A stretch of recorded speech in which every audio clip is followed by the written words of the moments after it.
Ready start. केंद्र सरकार ने महात्मा गांधी राष्ट्रीय ग्रामीण रोजगार गारंटी अधिनियम यानी मनरेगा का नाम बदलते हुए जिस तरह उसके कई प्राविधान भी बदले और इससे संबंधित संशोधन विधेयक लोकसभा में पेश किया, उस पर विपक्ष की आपत्ति पर आश्चर्य नहीं, क्योंकि अब सरकार की हर पहल का विरोध होता है। चूँकि मनरेगा का नया नाम विकसित भारत गारंटी फॉर रोजगार एंड आजीविका मिशन ग्रामीण अर्थात VBG रामजी कर दिया गया है, इसलिए विपक्ष अधिक हमलावर है। उसे यह कहने का अवसर मिल गया है कि सरकार महात्मा गांधी की उपेक्षा कर रही है। सरकार विपक्ष को यह अवसर उपलब्ध कराने से बच सकती थी, लेकिन शायद उसने ऐसा इसलिए किया ताकि इस अधिनियम में जो आमूलचूल बदलाव प्रस्तावित हैं उनका वह अधिक विरोध ना कर सके।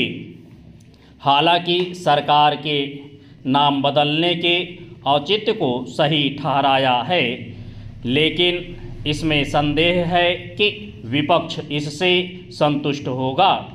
वैसे इसकी अनदेखी नहीं की जानी चाहिए कि पहली बार किसी योजना का नाम अथवा उसके प्राविधान नहीं बदले गए।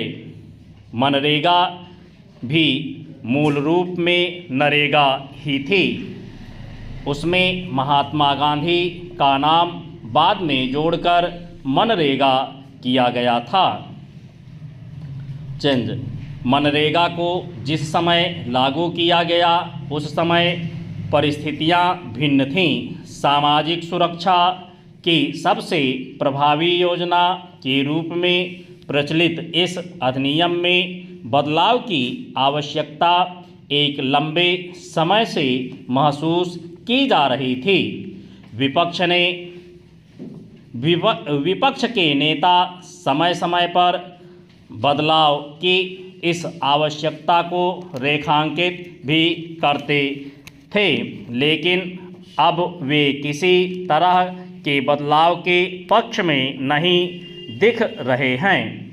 यह समझा जाना चाहिए कि मनरेगा से वे उद्देश्य पूरे होने में कठिनाई हो रही थी जिनके लिए उसे लाया गया था। ऐसे मामले सामने आ रहे थे जो यह बता रहे थे कि इस योजना में कई तरह की खामियां घर कर गई हैं। बतौर उदाहरण, जहां मजदूरी आधारित कार्य होने चाहिए थे वहां मशीनों का इस्तेमाल होता था। इसी तरह ग्रामीण विकास के ठोस काम नहीं होते थे।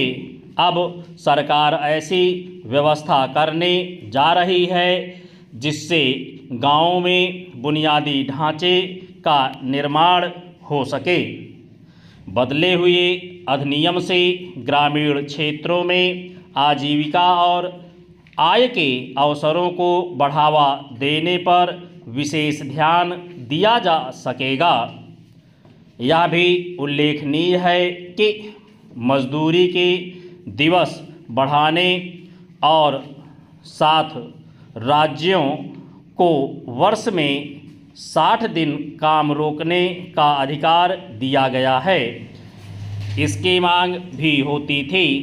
सरकार इस अधिनियम में बदलाव के जरिए ग्रामीण विकास को एक ऐसी दिशा देना चाहती है जिससे विकसित भारत के लक्ष्य को आसानी से हासिल किया जा सके। उचित यह होगा कि संसद में इस विधेयक के गुण दोष के आधार पर व्यापक बहस हो।